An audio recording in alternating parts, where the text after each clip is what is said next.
This week we're talking about outsourcing again, and an analogy I've often made with outsourcing is that outsourcing is a bit like dating. All will be revealed coming right up.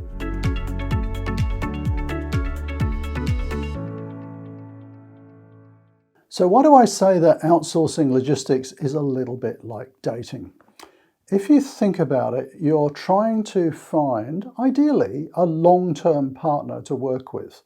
And there's a lot of things to match up, just like in a relationship that you might have with another human, a life partner or whatever.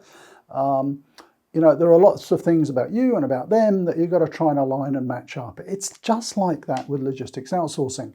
Now, let me give you a couple of tips. And the reason I want to do this is that I've been involved with logistics outsourcing, helping clients go through this process for about 25 years. And I've noticed over the last couple of years, people have struggled a little bit with trying to find the right 3PL partner. And I've actually seen companies fail to find the right 3PL partner. So hopefully I can give you a couple of simple tips here, which will help you so that that doesn't happen. Okay. So having said it's a little bit like dating, I'll give you a tip. You don't have to be the most attractive in the room, okay? It's not about that at all. It's about broad appeal. So think of all the elements about your business and about the potential contract that might be appealing to a 3PL and might not be appealing. So the first one I would suggest, and it's a little bit like a human relationship, is the more needy you are, the less attractive you are. So if you're overly demanding in how you want things done, and I'm not saying for a minute that, for example, you might have pharmaceutical products or something or dangerous goods and it's got to be handled this way and it can't be done any other. I absolutely get that and totally agree with that. But there can be some 3PL clients who are just a bit too needy and they're wanting unnecessary information and reporting, and they're dropping in all the time to see how things are going, and they're kind of getting in the way, and it's like, just leave us to get on with the job. So that's kind of what I mean in terms of being a bit needy. You want to be an easy partner to deal with. So that's number one. The next thing, and I talk about this all the time in relation to logistics particularly, is about data.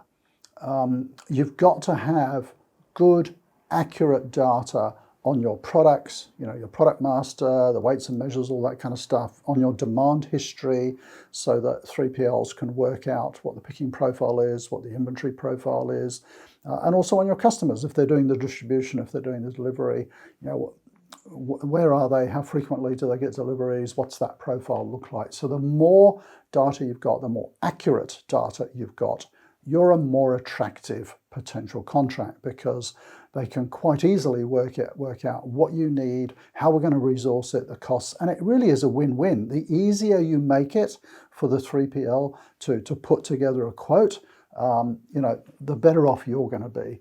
All of the sort of vague stuff and hidden stuff, let's not tell them that we get 12% returns, that's just dumb, because if they win the contract, they're going to find out anyway, and you're going to get charged for it.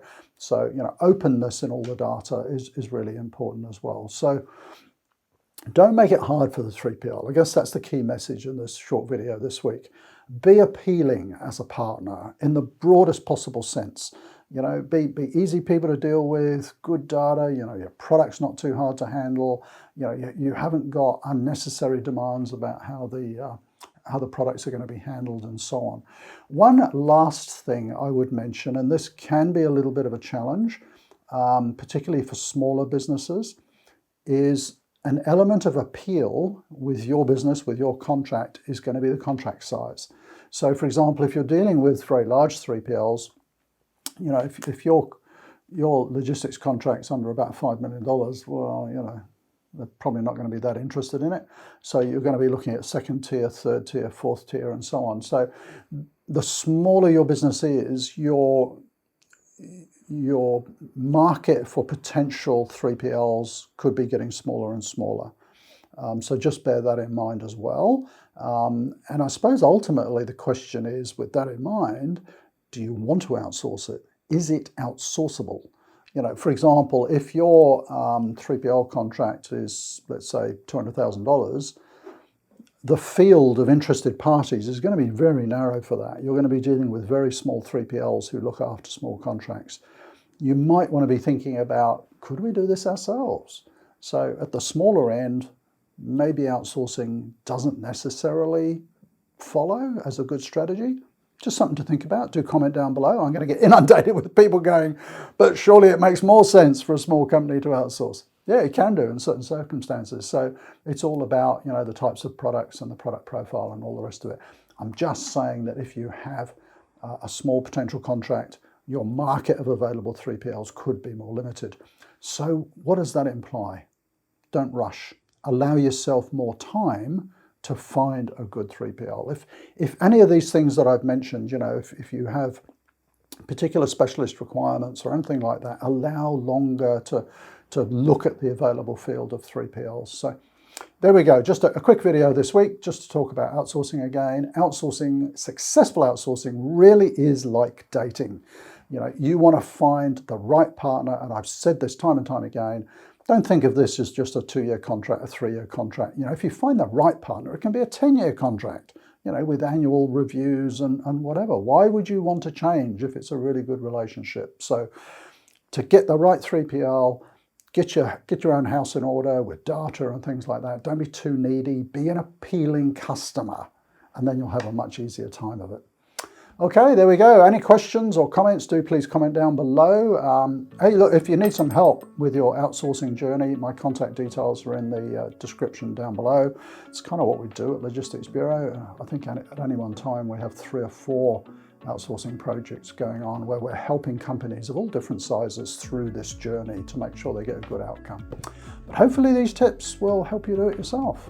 So thanks for watching, and see you next time. Bye for now.